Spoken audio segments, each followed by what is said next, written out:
So boundaries are a necessary component of every healthy relationship and should be an ongoing discussion in every relationship you have, romantic and otherwise. If two people don't know where the line is of what they're responsible for and what you're responsible for in the relationship, it's going to be tough to have a healthy relationship. Now, some people unknowingly cross boundaries, other people purposefully cross boundaries you try to set up for them. But either way, every individual in the relationship is responsible for setting boundaries for them that keep them in a healthy place. So I know boundaries are tough for some people to set because it feels like confrontation and it can turn into conflict. So in this video, I want to help you out if you struggle to set boundaries. I want to talk to you about 3 levels of boundaries so that if you struggle with the kind of boundaries we normally think of, maybe you can start at level 1, move up to level 2 before having to set a level 3 boundary, which are usually the ones you think are tough. So in this video, 3 levels of boundaries. Let's go. That's today on Relation Shots.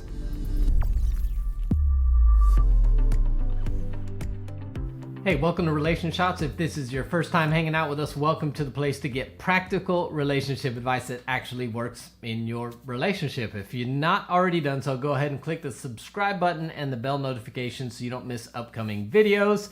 If you want a free guide to intimacy, you'll see a link in the description area below. If you're looking for a place to strengthen your relationship, consider our Altered Marriage membership, where you got access to worksheets, videos, community, live Zooms once a month, and all kinds of resources to strengthen your relationship. And guess what?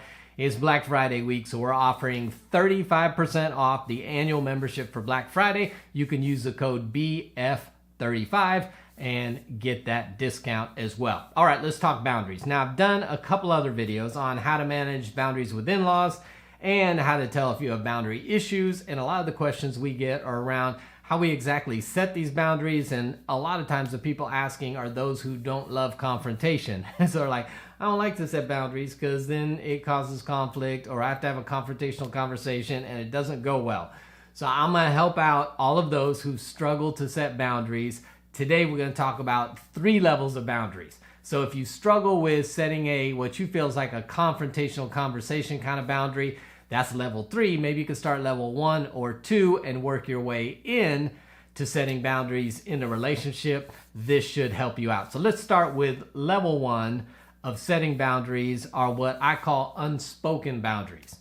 This means that you actually can set a boundary for another person without ever telling that other person you're setting a boundary for that person. So this is perfect for people who are passive and non-confrontational. You just set up your life in such a way that you're setting a boundary for them. They have no idea, so it doesn't really feel confrontational at all. There might be a little pushback, but you can figure out how to deal with that. So for example, let's say that one of the issues that you're having is, let's say you got a mother who calls multiple times a day, wants to talk all the time, doesn't seem to respect your time. And you know what? When she calls you, oftentimes she's negative or critical about you. Maybe she talks negatively about your partner, your spouse, or maybe she just likes to gossip about people and you're not all about that stuff. Now, you know in your heart that if you tell her, you know what, quit doing that, there's going to be pushback. It may turn into a conflict. And so you just are trying to figure out how do I deal with this? Well, an unspoken boundary could be simply when she calls or when she texts, you don't answer the phone every time, or you don't respond to the text right away every time. Simple boundary. Then at some point when you have time and capacity and you feel like it, you give her a call back. Or when you feel like texting back, you give a text back or a quick text to say, I don't have time right now, I'll get back with you later. That's setting a boundary where you're choosing, I'm not going to answer every time she calls because I don't feel like dealing with the stuff that she does when we're on the phone, but I'm not ready to confront her yet. Now you realize she's going to get a little upset. Why are you ignoring me? Why don't you answer my calls? At which point, when you do call her back, you can simply say, hey, I'm so sorry I wasn't able to get to the call. I was tied up, or I was busy, or I was in the middle of something else. So I called you back as soon as I can. And then you just move on down the road. And that is what you give every time. Sorry, I was tied up. And you're setting this boundary where they now realize they don't have access to you all day, every day, whenever they want. But you still have not confronted them about the behavior. You just set an unspoken boundary to give yourself a little breathing room, which is healthier for you. Then you might need to move to level 2, which I call a you-focused boundary. Now, in this boundary, you're still addressing the other person's behavior, but you're communicating in such a way that the focus is on you, not on them. And so it may be something as simple as, let's say, same situation. The mom calls and interrupts your evening time and she's negative, and then you get off the phone, you're in a bad mood, and then your partner's frustrated. And so, you know what? You go ahead and tell her, you know what?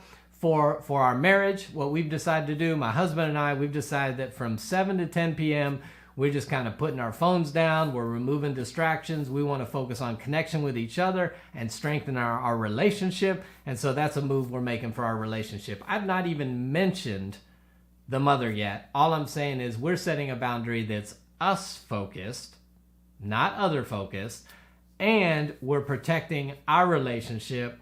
The reality is that's one way to avoid getting phone calls from mom from 7 to 10 so that you have a negative experience and then you're bent out of shape right before you go to bed and it ruins the whole night.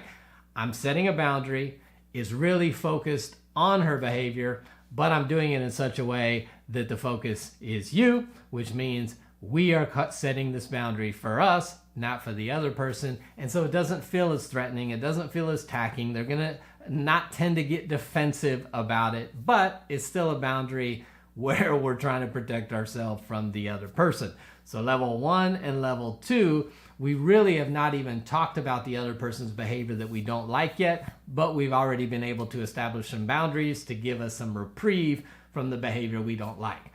Then we may need to step into level 3 if level 1 and level 2 are not working to give you what you feel like you need to be healthy.